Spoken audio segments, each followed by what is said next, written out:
This podcast is intended for mature audiences. Listener discretion is advised.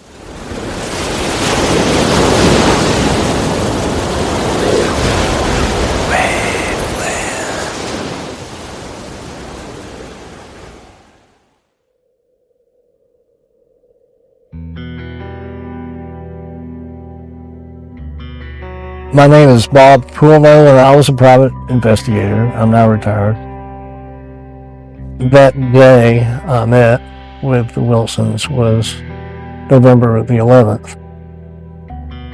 Justin had been missing since the night of November 1, so I was 11 days into this incident before I knew anything about it.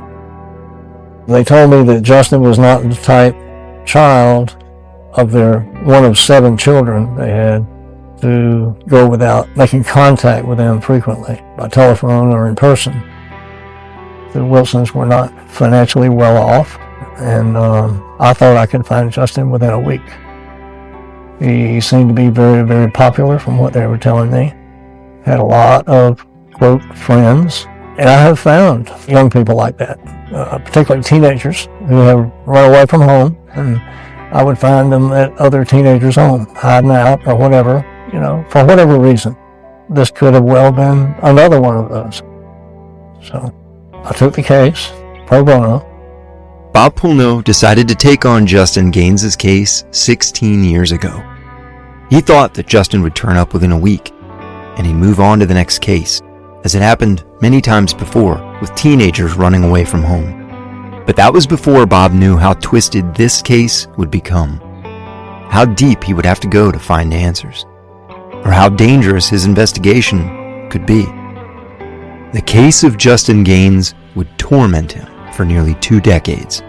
To this day, he's never charged Erica or Steven Wilson a penny, all because he made a promise to them to never give up.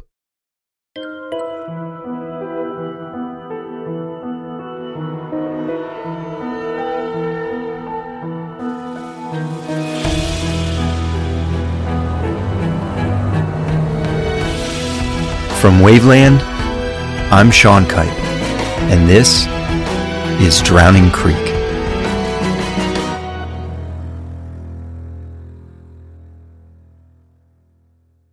I grew up in Ohio, outside of the Cleveland area.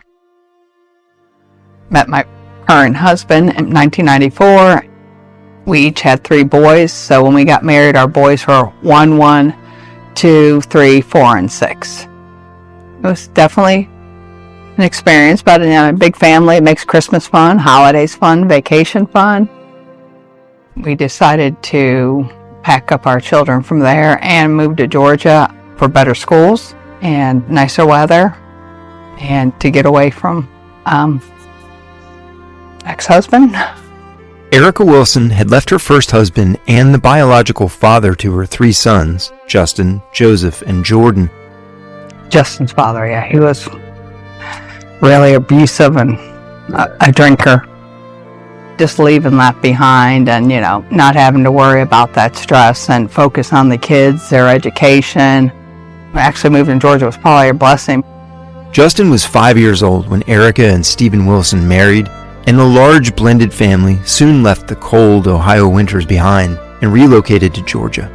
With their 6 boys and a daughter soon to follow, they didn't have a lot of money left over, but they always made it work and made the best of it. Camping was great with a big family. We usually would go out to Myrtle Beach. They have these resort campgrounds. So when the kids got older, it was nice to go there because, it was a huge thing. They could meet other people. Erica encouraged Justin to meet new people because when he was younger, he was a bit introverted. He was a really good kid. He was a boy, but he was good. He was honest. He was, helpful. If he did make a mistake, he would own up to it. When he was young, he was a totally different kid. Kids made fun of him. Up until 6th grade, he was very heavy set. Every year he'd go to play football. This one kid would be like, "Hey, Justin gains more pounds."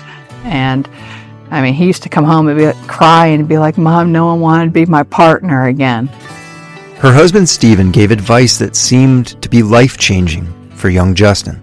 My husband said, you know what, Justin, you gotta love you. If you want people, you gotta love yourself first. When you love yourself, it's gonna all click. And I don't know if he took it to heart, because by 7th grade, he was totally different, most outgoing person, never shy. It was just a total change. He never worried about people, making fun of him. He started truly loving himself fully. He also started working out like crazy. Lifting weights was the beginning of phase 2 of Justin's life, the good phase. So he lost all this weight. He went from being the kid that was poor me, no one wants to be my partner, to everyone wants to be my partner. Lifting weights, eating tuna out of the can, and eating all my peanut butter off the spoon and leaving the spoons all over to get his protein in. Justin bulked up to nearly 230 pounds of muscle by the time he turned 18. His friends used to joke with him that he looked like Vin Diesel with his new physique and a buzzed haircut. The once portly, introverted kid that got pushed around in middle school hallways was now good-looking, popular, and certainly able to defend himself if needed.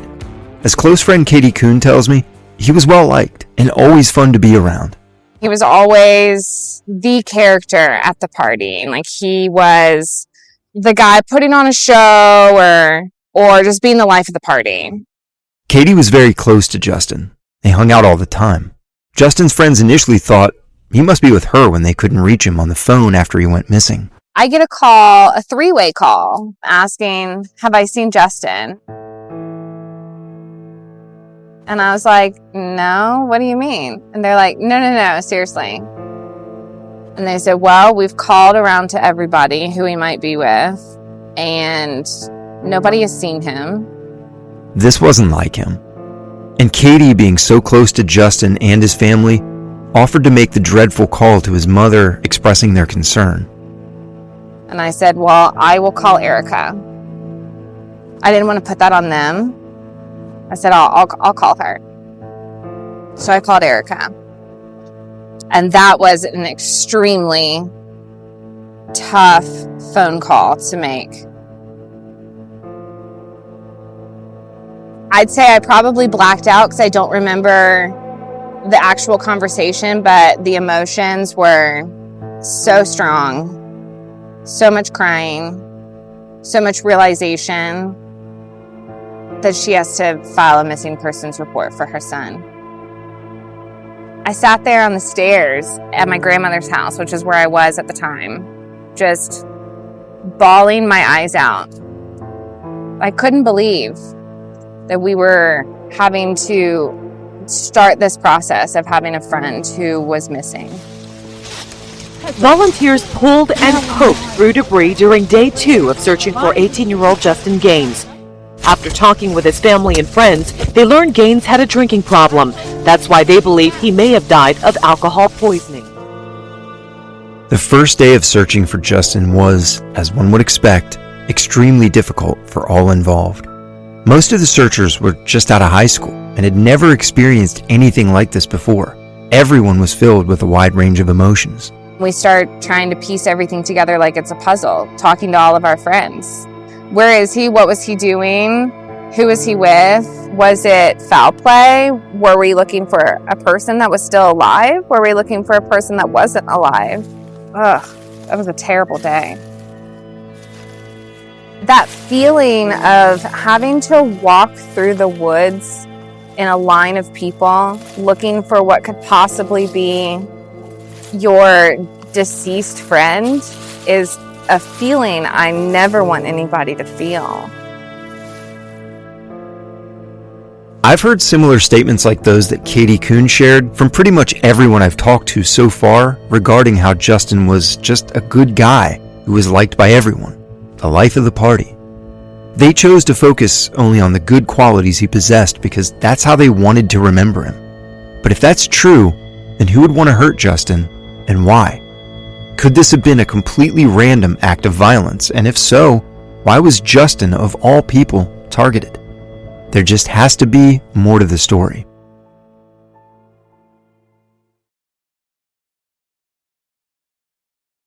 As my investigation unfolds, I'm digging deeper into Justin Gaines' background, trying to find any reason someone would have to hurt or kill him.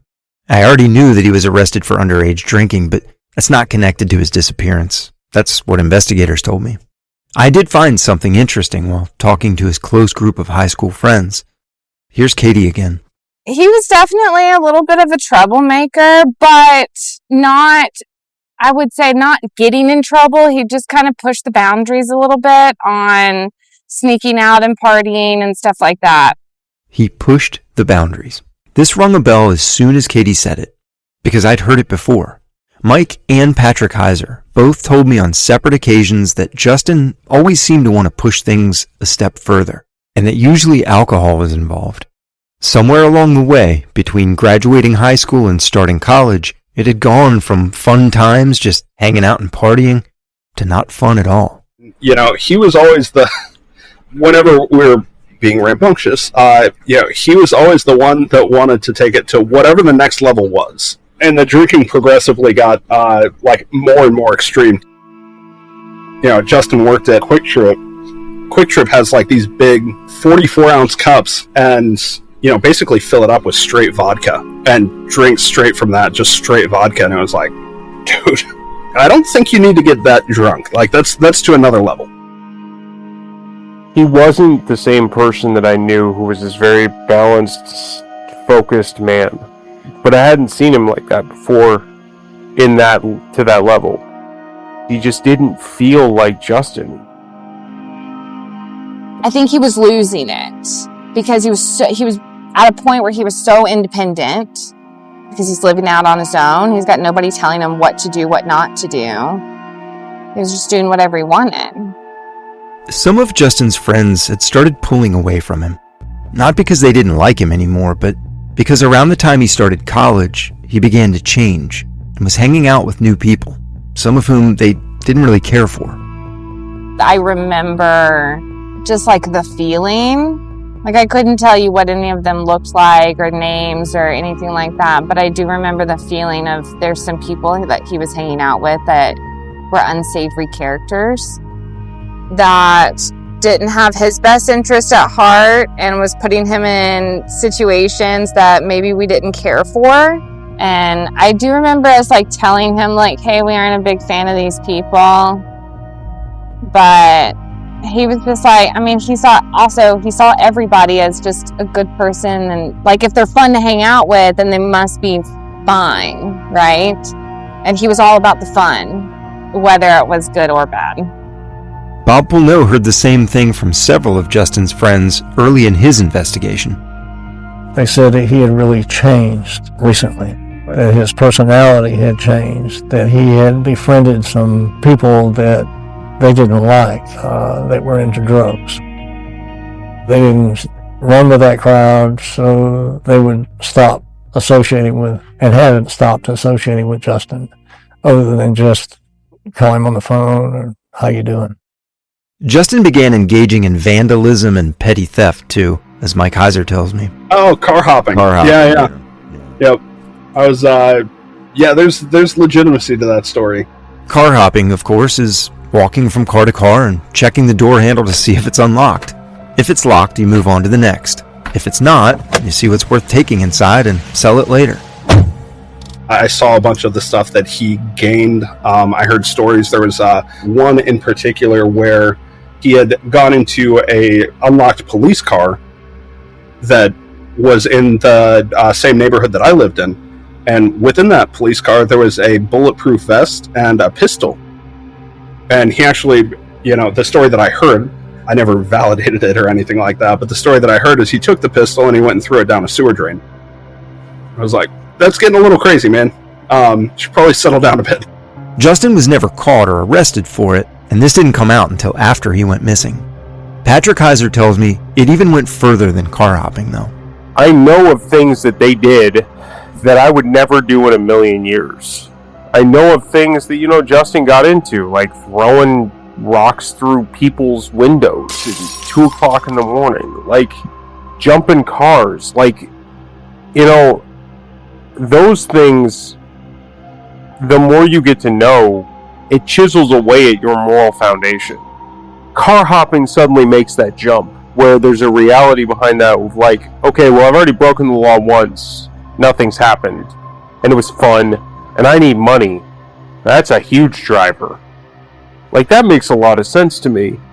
If he really did want to live up to the life that he wanted to live, if he really wanted to live up to the, like, okay, I have this prestige that I have at school, I have this prestige of how I look, I need money to go along with it. A lot of the information I just shared about Justin was collected over the first couple of months or so after his disappearance.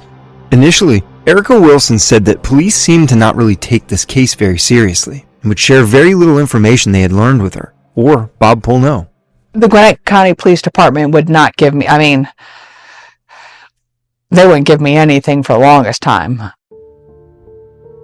They wouldn't even work with our private investigator. They were just very guarded, and they didn't want to tell you anything. I found out that Justin's original file, the first detective they put it with, was a pregnant woman who was just having a baby. So she went and had a baby, and his whole file's missing. Well, they finally find it in, a desk, so things aren't getting worked on. There's no national protocol for law enforcement to search for missing adults. Okay? Bottom line. And I understand that. There's so many people missing every year. Many of them are found alive. Law enforcement can't tap their resources on all of these missing adult cases, and they would just be overwhelmed with it. Now, they search for missing children actively, and for obvious reasons, but not adults. And Justin was an adult at age 18. So Gwinnett County Police, who this missing person report was filed with initially, did not actively, at least at that point, search. A detective was assigned to it, but had not, to my knowledge, worked it. Justin was seemingly just 8 months too old to be considered important enough to search for initially by police. And while I do understand high caseloads, limited resources, and other obstacles they face in cases like these, try telling that to his parents. So I had the Wilsons asking me questions, which Gwinnett Police obviously knew the answer to, but they wouldn't or couldn't communicate what they had to the Wilsons, even a generalization of the cases. So I began receiving phone calls by the scores once this hit the news media. Bob suddenly found himself at the center of the investigation. He quickly became the person to go to if you had information about Justin Gaines, not the police department. And many of the people he was speaking to had one discouraging trait in common. No one was listening to them. Started to get these calls that they had called 10 days, 2 weeks, 3 weeks, what before, and to the police department, and nobody would call them back, and they had information about the case. And so I began working those leads. I wound up calling the detective, and he would not communicate any of this to me because now I know he wasn't working the case. I'm not an officer of the law, so they can't reveal their confidential information. And I understand that, but at the same time, we're working the same issue. I think it's important to give them information, and at times I need the feedback in order to give them more information that I'm learning that parallels what they're doing, and that wasn't happening. Bob makes a good point. Typically, police aren't going to share information on an open, active case with a private citizen, even a private detective. That's just common sense. But I can't help feeling that mistakes were made early in the investigation. And though Gwinnett County Sheriff Butch Conway eventually did convince all entities to work together, I want to know why this case wasn't investigated more seriously from the start. Why the owner of every number Justin called and texted that night wasn't questioned. And why these phone numbers weren't subpoenaed to see if any of those people were in the vicinity of Wild Bill's around the time he went missing. And why Bob Poulneau, a private citizen working for free was able to find witnesses and get what is potentially the most important lead in this entire case, Justin seen with the blonde woman in the black car. One piece of information investigators did obtain from Justin's phone, however, was its location data. The last location ping from his phone was approximately 4 miles away from Wild Bill's, in the opposite direction of Justin's house. After this ping, the phone went dark, and all calls to his phone from that point went straight to voicemail. Using eyewitness accounts of Justin at the club and his phone data, Bob Pulneau and the Gwinnett County Police, who were eventually working together and sharing information, tried to reconstruct Justin's movements that night up to the point at which he vanished. Erica told me that Justin spent about an hour and a half at home before his friend and college roommate Chris and his girlfriend Amanda picked him up to make their way to Wild Bill's. He had grabbed some cash and one of his fake IDs, but left his wallet behind in his old bedroom. They left sometime between 6:30 and 7 p.m. Then the three headed to Quick Trip to get chasers for their vodka. At least, that's what was initially heard from Chris when he was interviewed. But Bob dug deeper into this statement himself and found that it wasn't the case at all. The videotapes that I secured from the management at Quick Trip don't show them going there. And the employee that worked there during that time tells me that they never came in. And he would have known because Justin worked there previously, right? Correct. They knew him. So he didn't come in that day. Justin used to work at that Quick Trip near his parents' house and visited frequently. He knew pretty much everyone that worked there, including the person on the register the night of November 1st. The fact that no one saw Justin, Chris, or Amanda that night, and that they weren't seen on surveillance footage, appears to punch a hole in that part of the story. So why would Chris say that they went there? Were they somehow just not seen by anyone, or is someone lying? Then Chris tells me that they went from there to the pool room, which is walking distance from Wild Bill's. And they don't have a surveillance camera outside the pool hall. I don't even know if it's still there. But they sat outside in Amanda's sister's car with Chris and Justin in the back seat and drank. A friend of Justin met them over there, and his name is Clint, and drank a little while before they all went to the club. Now, this is the group pre-gaming as I talked about previously. But when Erica told me this, she didn't mention or didn't know about Justin meeting up with a person named Clint, or anyone else for that matter. It feels like something's missing here. Now, we know that Justin didn't get in that club until 20 minutes till midnight. The security camera video shows an earlier time, but it was 1 hour off. 11:30 at night, 11:40, when he arrives. What happened between 6:30, we'll say? 7 o'clock, okay? And 3 or 4 hours later. What happened in there? What really transpired in the 4+ hours between the time Justin left his parents' house and the time he arrived at Wild Bill's? Did they really drink in the pool hall parking lot for that long? If so, it's unlikely they would have even made it to the club. Or could they have left the pool hall and gone somewhere else before going to Wild Bill's? Investigators learned Justin had an altercation with someone on the dance floor. I also know he was drinking and exited the club around 1 a.m. and started calling for a ride after asking several people inside if they could take him home. Then, he's seen around 2 a.m. by eyewitness James Irving. Irving said Justin was getting into a car with a blonde woman in a black dress. Irving said he spoke to Justin briefly, but didn't actually see them leave. Irving did, however, give a pretty detailed description of his encounter with Justin. He was decidedly credible, because he was also able to give a description of several other occupants in the car, and he knew Justin. Irving also stated he had recognized the blonde woman from inside the club earlier that night. Unfortunately, I'm unable to speak with him because he passed away some time ago.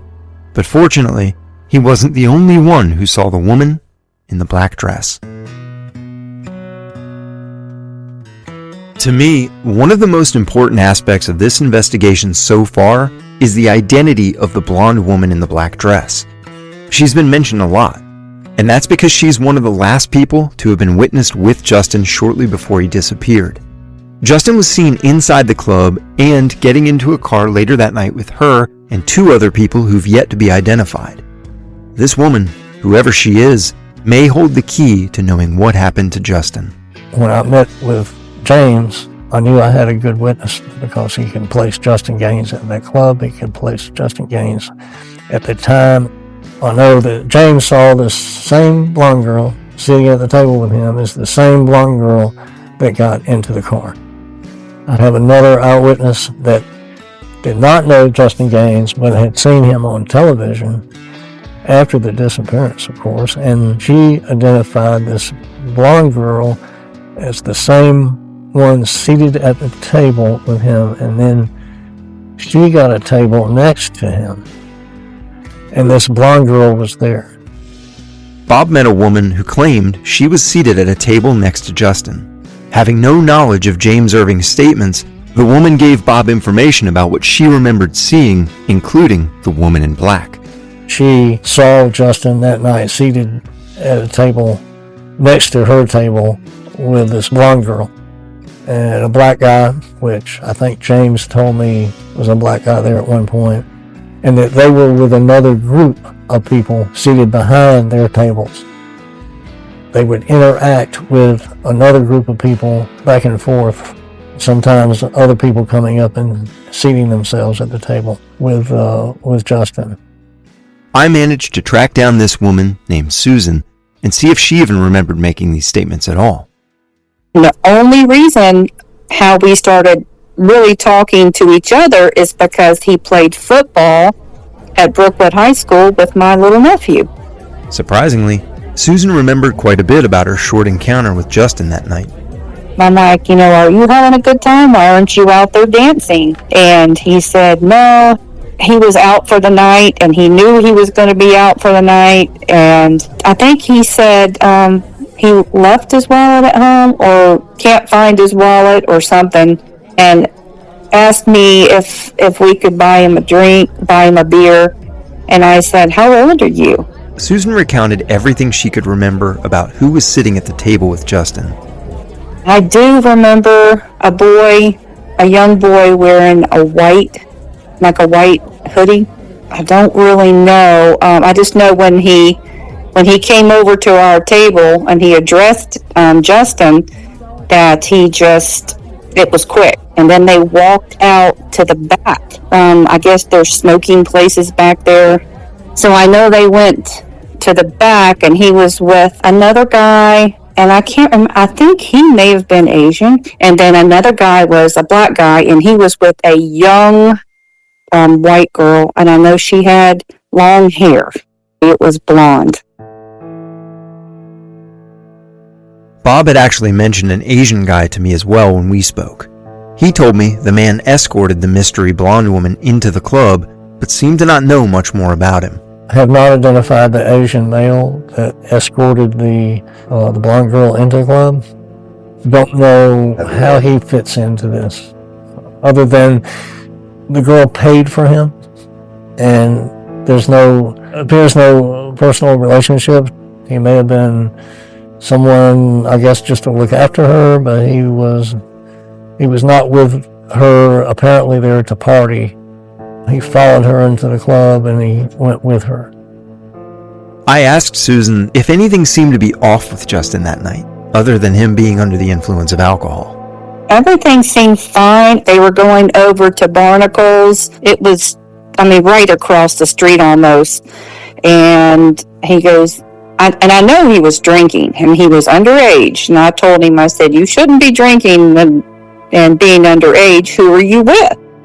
He goes, I'm going to be with some friends. I said, well, you need to be safe. And he goes, well, my mom brought me up here. At least I think that's what he said. He said, my mom brought me up here, and I'll be getting a ride home. And I said, well, be safe. And that's the last time I talked to him. Bob learned another critical piece of information, thanks to the surveillance video from the club. I was able to find a video of this blonde girl by watching the entire video many times and deleting, in my mind, the blonde females who were present in the club that didn't match the description. And I do know that the blonde girl has now been identified by a witness who's known her all her life as Heather. I'll keep her last name confidential until I speak with her. That is, if she'll talk. But now the woman in the black dress has a name. Heather. She has a fairly defining trait. I'm told that on both shoulders she has a tattoo of what appears to be a single sunflower. Could Heather know what happened to Justin Gaines that night?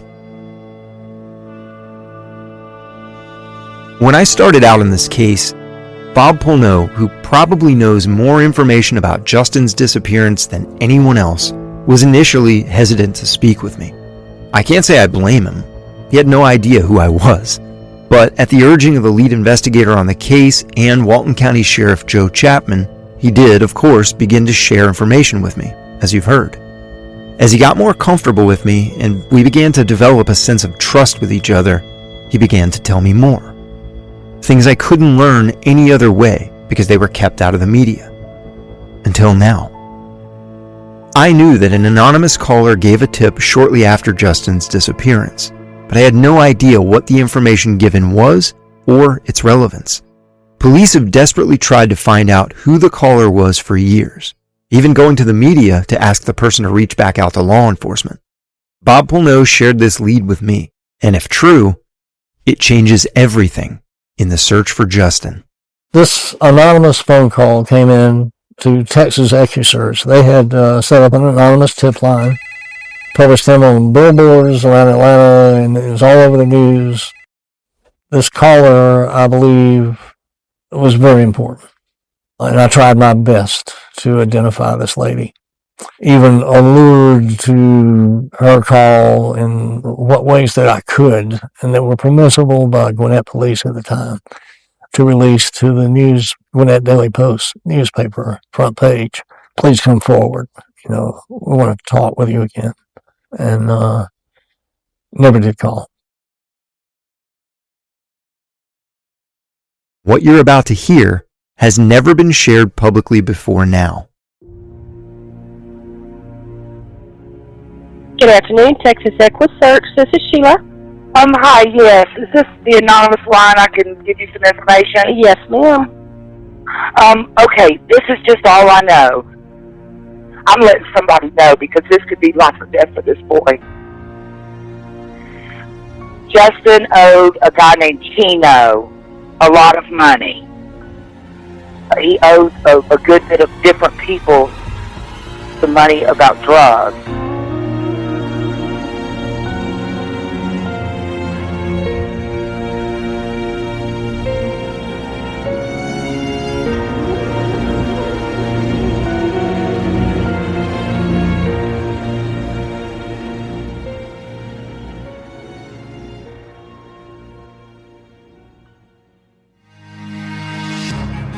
Drowning Creek is an original production of Waveland. I wrote and created the series and the original score.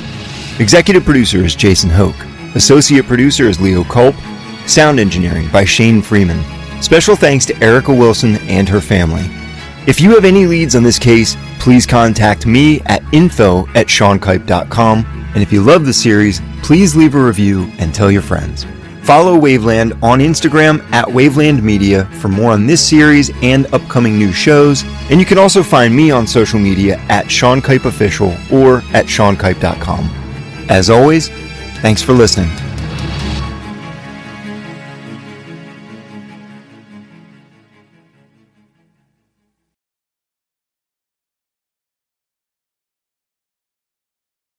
As the sun dips low beneath the horizon's hue, and the sky becomes a canvas painted anew, there lies a moment of magic, serene and bright, in the beauty of the twilight's gentle light. Each golden ray, a kiss upon the earth, each whisper breathes a melody of rebirth.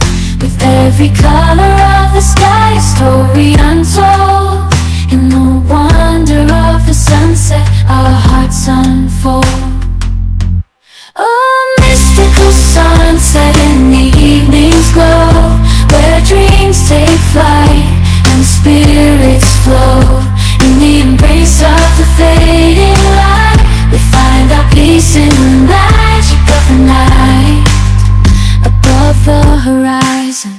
where the colors blend and the day and night in harmony transcend. There lies a moment where time stands still. In the beauty of the sunsets our hearts fill. Each faded hue, a whisper of goodbye. Each gentle shadow, a lullaby. With every passing moment, a chance to dream in the beauty of the sunset's gleam. Oh, in the embrace of the fading light, we find our peace in the magic of the night. Through the twilight's veil, we'll wander and roam. In the wonder of the sunset, we'll find our home. With the colors of the sky outside, beyond the horizon, where the day meets the night and the stars awaken in the fading light. There lies a moment where dreams come alive in the beauty of the sunset thrive. Each twinkling star, a beacon in the night. Each whispered wish, a guiding light. With every passing moment, a chance to be in the beauty of the sunset, wild and free. Oh, this twinkling star, a beacon in the night. Each whispered wish, a guiding light. With every passing moment, a chance to be in the beauty of the sunset, wild and free.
吉本ナンバーグランド花月っていう劇場がありまして、楽屋が3階にありまして、で結構ソファーがわーっとこう並んでて、そこに行くと大師匠から兄さんとか後輩とかとみんな喋るようなスペースがあるんですけど、そこによく先輩で丸虫商店さんっていう方いらっしゃいまして、僕同期に近いですよ。